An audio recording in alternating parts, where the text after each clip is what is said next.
Hello, it's Scott Manley here. This morning I woke up to some serious drama on the International Space Station.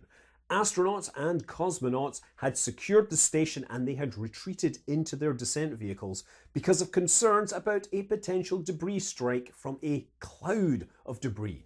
Now, we regularly hear about debris threatening the International Space Station. Sometimes they just retreat to the descent vehicles. Other times the space station actually makes maneuvers around known objects. Like last week, the space station made a 0.7 meters per second burn to avoid a large piece of debris. But hearing about a cloud of debris is vastly more concerning because that means a large number of objects that are very close together. That means a spacecraft which has recently broken up, like in the last few hours. And people immediately started looking around, doing their internet detective work, trying to figure out what this cloud of debris was coming from. It's not unknown for satellites to just spontaneously break up after being on orbit for years. Satellites include pressurized tanks with propellant. They include batteries which have chemicals in them. Satellites breaking up is not that uncommon. It's ideally something you don't want to have. But as investigation moved on, it very quickly became clear that this wasn't a random accident. This was actually a test of a Russian anti-satellite missile.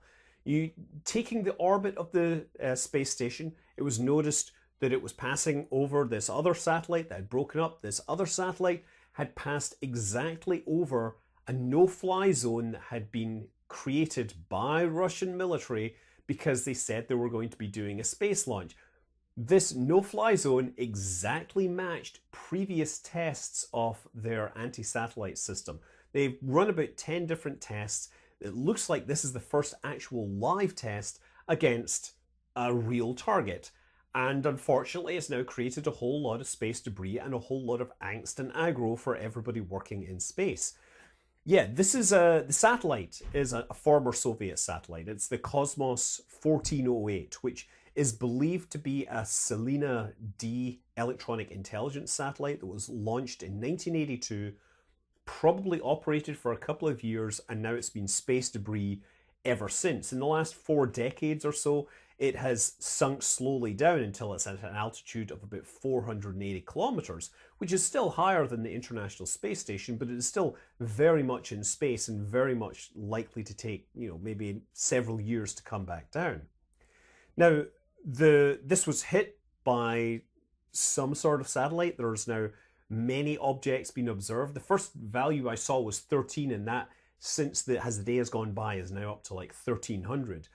But concerns over the unknowns rather than what we did know, was what caused the call for the International Space Station to lock down. They closed a number of hatches, they retreated into secure modules, they made sure the spacecraft were accessible. I believe Matthias Maurer said that he wanted to sleep hugging a spacesuit because it makes him feel more secure. I don't know. Anyway, it looks like they may be able to come out of this now that we're starting to learn more about the cloud, but it is not ideal.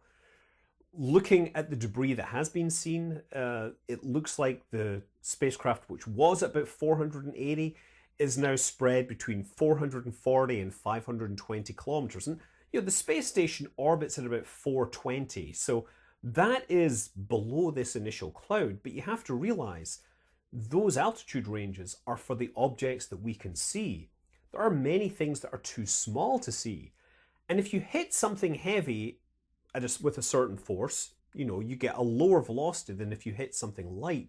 The lighter things that get kicked are likely spread beyond this range of debris. Therefore, the space station is very likely already crossing orbits with things that are potentially dangerous. Just for reference, Starlink is higher up. It's about 550. Potentially there's debris getting up there. The Tiangong station, I think, is maybe 380. I'm not sure, but that's maybe below. But as stuff decays, it could potentially be a thing for the Chinese space station. Now, the debris, we know what happened, or we know roughly what happened because the orbits will lead back to the same time and place. So you imagine that you have a single object and they're split into many objects. And as it orbits over time, gravity is going to spread these things out along the orbit until we have like a complete ring. And then over time, because of the various altitudes and because of the oblateness of the Earth, this will spread out until it covers the entire Earth. The actual chance per orbit of an impact doesn't really change that much as a result of this. It just means that the chance is all concentrated in one place right now, and over time it will spread out. So the weapon that was used is believed to be an A-235 nouveau, right? It's a direct ascent anti-satellite missile, which is also an anti-ballistic missile system. So the A-235 is supposed to be the successor to the A-135, which is also a direct ascent anti-ballistic missile system. The difference is that it is, decades old, and it has a 10-kiloton nuclear warhead to shoot things out of the sky because the guidance isn't as good. Nowadays, electronic guidance on these spacecraft or these weapons mean that they can get away with a much smaller conventional warhead, and that actually is sort of important from a strategic point of view, because you don't ever want to be using nuclear weapons unless you're starting a nuclear war. Whereas you can use a conventional weapon to shoot down things and have a little less political problems and or nuclear warheads coming your way. And by the way, the A-135 is in no way related to the American ASM-135, which was the anti-ballistic, it was the anti-satellite system that was mounted or launched from an F-15. Because, let's be clear, Russia is not the only country to have tested an anti-satellite system. They just happen to have done a very irresponsible one in the last 24 hours. Consider that in the 21st century, we've seen China do one of the worst, which was shooting a satellite down that was about 700 kilometers high. That debris is going to be on orbit probably till the end of this century. On the other hand, India had a target which was about 300 kilometers up. It believed it might have been a target specifically launched for their demonstration. And 2 years later, I think there's only one fragment of that left up there. Also in the 21st century, the US Operation Burnt Frost is where they decided to shoot down a US observation, reconnaissance satellite.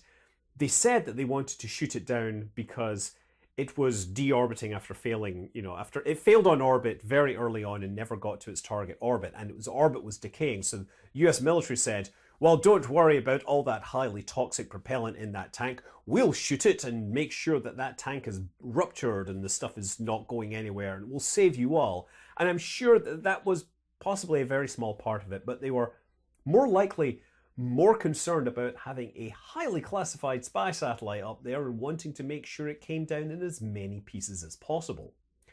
So look, Russia's version, they picked an old Soviet satellite which had been on orbit for decades, and unfortunately it's kind of high up. I would have really preferred they had a satellite that was lower down, but they didn't have any. They didn't want to spend the money to launch a specific target at a lower altitude.